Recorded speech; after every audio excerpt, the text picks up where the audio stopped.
In today's video, I'm going to teach you how to create a stop-motion animation using Canva. First, open a new design in Canva and choose a video format 1920 by 1080 works great for most projects and platforms. Add your background first so your scene is set, then place the main element you want to animate on the canvas.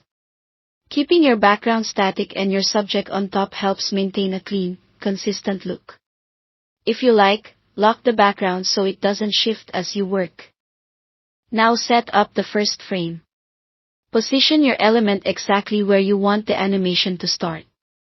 Think of this like your opening pose.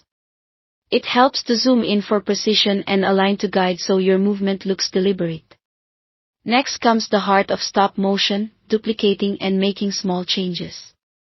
Duplicate the page, right-click and select Duplicate Page, or use Ctrl-D on Windows or Ctrl+D on Mac. On the new page, nudge your element just a little.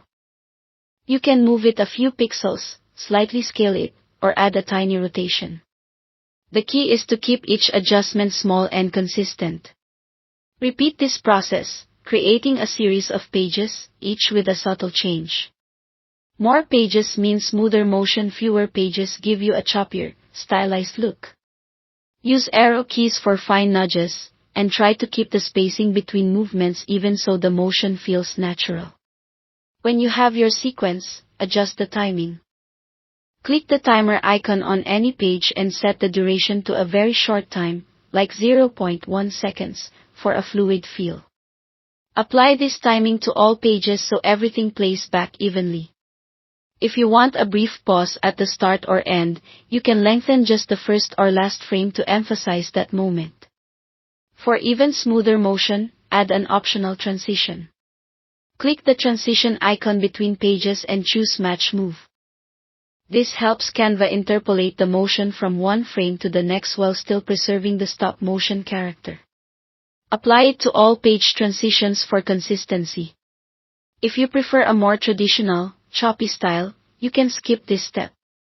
Preview your animation using the play button. Watch for any jumps or uneven spacing and make small adjustments by tweaking the frames that feel off. When you're happy, click Share, then download. Choose MP4 video for best compatibility and color fidelity, or select GIF if you want a lightweight, looping animation. Confirm your settings, then download your stop motion. That's it, simple, precise, and ready to share. Thanks for watching.